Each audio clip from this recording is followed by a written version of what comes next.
xëy na sax li ma prévoir woon def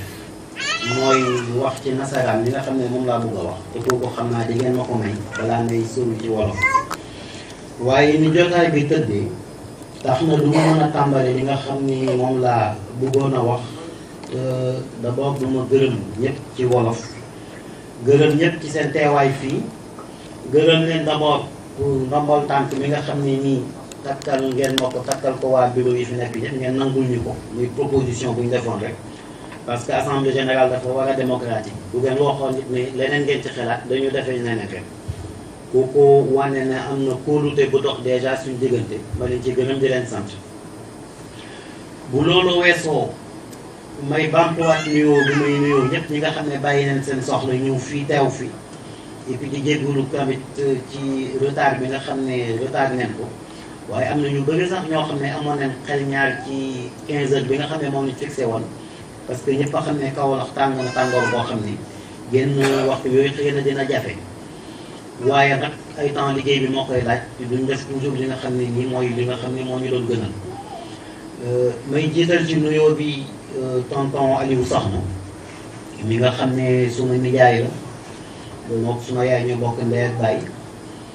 mu ñëw fii ci jotaay bi représenté fi famille bi famille yëpp famille Ibra Soxna ci suma wàllu yaay famille ji Momar Gueye ci suma wàllu papa te bu ngeen gisee ñuy def précision yooyu dafa am solo nekkul rek pour wax ni ci dëkk bi laa dëkk parce que ci dëkk bi laa dëkk wane ni ci dëkk bi ma dëkk yaakaar naa ni moo ko ëpp solo te wax na léegi ne bokk bi ñu bokk ci dëkk wala jur bi ñu jur nit du ci rek ci cosaan waaye dëkkandoo sax day dem ba mujj nekk mbokk bi nga xamee ne ni sumb na liggéey bi sos nañ ko am naa xarit yu bëri yoo xam ni ñii ñu ngi États-Unis ñii ñu ngi Canada ñoo xam ne ñu ngi ci France yoo ma nekk ba ma ko defee am na ci koo xam ne waa Casamance la keneen ki waa Diourbel la keneen ñeneen ñi waa Dakar ak waa feneen ñoom ñëpp dèjà dañoo boole ne ma ci ñokket Kaolack bi ci lañ bokk te dañ ci jàpp ci wàllu liggéey parce que ñu ci ëpp seen xam-xam ci wàllu yoon la màcc ñu ngi ci biir xëy na duñ feeñ am na ñoo xam ne seen liggéey moom la du permettre sax ñu feeñ yenn feeñ yi am ñoo xam ne comme ñu ngi bitim réew lay gën a jafe ba pare am ñeneen ñoo xam ne dañoo dem ba ci biir ne ma ñoom ñokket boobu sax ku ci nekk danga ko war a def ci gox bi nga xam ne foofu nga dëkk juste pour dire que idée bu xasee ba jóg ñëpp a ko bokk ki nga xam ne sax moo ko yëkkati moomatu ko donc nañ ñaañal rek mu nekk xalaat bu baax donc tonton maa ngi lay gërëm bu baax ci sa taxawaay parce que dañu wax ni nit boo amee nijaay ci dëkk rek waruloo ragal parce que am nga ko la ngemb bi nag du dara lu may di la sotti di la jox xalaat yu rafet di la tette di la jiine ñeneen ñi nga xam ne représenté nañ fii association yi mu jiital ci ASRR yi ñoom it maa ngi leen di gërëm di leen sant seen teewaay di leen félicité jëpp bi nga xam ne ni gagné nañ ko te daaga wax na ci dama fa passé une partie de mon enfance aussi ñun ñi ñëpp donc lu fa xew daf ñu concerné ak oustaz Aliou Sey maa ngi koy gërëm monsieur Diouf gërëm représentant village artisanal bi gërëm mbootaayu jigéen ñi nga xam ne ñu ngi leen fi ak délégation bu takku gërëm nañ ñi ñëpp dinaa ñëw nag ci li nga xam ne moo sos ñokket bii lu tax ñu sos ko ak naka lañ ko sos rek fan lañ bëgg a jëm ni ko tonton Oumar waxee mais ni ma ko waxee rek am na loo xam ne foog ma wax ko ci français parce que malheureusement jàng bi njàng daf ñu tënk ci lu bëri dem na ba léegi ni nga bëgg a wax ci français wala fu mu leer sax ci français bi moo gën a muni te it bu ñu yàlla dimbale comme dañu bëgg am ay partenaires yoo xam ne nii ñoo ñu dimbali ci liggéey bi du ñàkk nga war a leen mën a expliquer li nga xam ne nii moom lañ sumb te loolu bu ñu ko defee yëpp ci wolof bi dina xaw a jafe du gudd nag mais ñetti baat rek laa bëggoon a wax il était une fois le Saloum de nos ancêtres. Le Saloum était grand et le Saloum était beau. Il y faisait bon vivre. Il était une fois le bassin arachidier du Sénégal. Cette région ravitaillait en arachide l'ensemble du pays et même au-delà,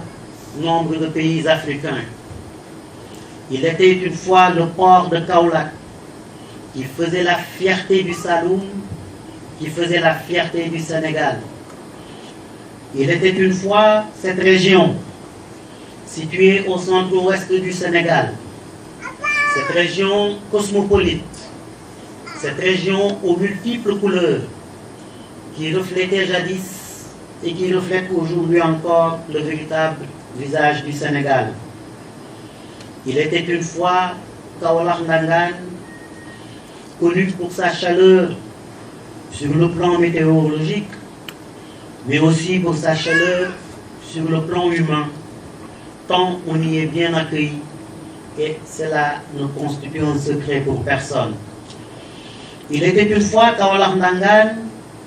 qui a donné naissance à des enfants du Sénégal qui comptent parmi les plus illustres que le pays ait connus. Ils sont nombreux, je n'en citerai que quelques-uns. Alhaji Ibrahima Niass, cet homme de Dieu qui a été semé la bonne parole partout à travers le monde et qui fait la fierté du Saloum, qui fait la fierté du Sénégal. Saint homme, devant ta mémoire, je m'incline. Je peux nommer Ibrahima Seydou Ndaw, premier maire noir de la ville de Kaolack. Cet homme réputé pour son courage et son amour du terroir est connu pour avoir travaillé pour le Saloum et surtout pour avoir travaillé aussi pour le renforcement du Parti socialiste sénégalais. Il aura marqué l'histoire du Sénégal. Jaraaf, les Kaolackois se souviennent. Je peux nommer Maître Waldé Ndiaye, qui a défié le colon et qui a tenu un discours devenu célèbre en 1958. Il était aussi connu pour son courage et sa bravoure. Jamais les Kaolackois et les Sénégalais ne passeront ces faits et gestes sous silence. Nous saluons aujourd'hui sa mémoire. Je peux aussi nommer Jim Momar Gueye. Il aura contribué à donner à la diplomatie sénégalaise ses lettres de noblesse. Et il a très tôt compris que le monde paysan méritait respect, considération et soutien. Grand homme, je te salue. C'est parce que justement, tous ces hommes, ils nous ont inspirés. Ils nous ont indiqué la marche à suivre. Ils nous ont inculqué un certain nombre de valeurs que tous, nous qui sommes ici, d'autres que vous n'avez pas vus, tous, ils se sont levés. Et en se levant, ils se sont soulevés. Et en se soulevant, ils se sont indignés. Et en s'indignant, ils ont décidé un certain 5 mars 2018 de créer le mouvement Ñokket. Donc ils se sont dit, et ils ont dit à leur vis-à-vis, ils ont crié à la face du monde, Ñokket, Ñokket, Ñokket, pour qu'on commence à proclamer la face de Kaolack. J'en arrive donc à la jeunesse de ce mouvement.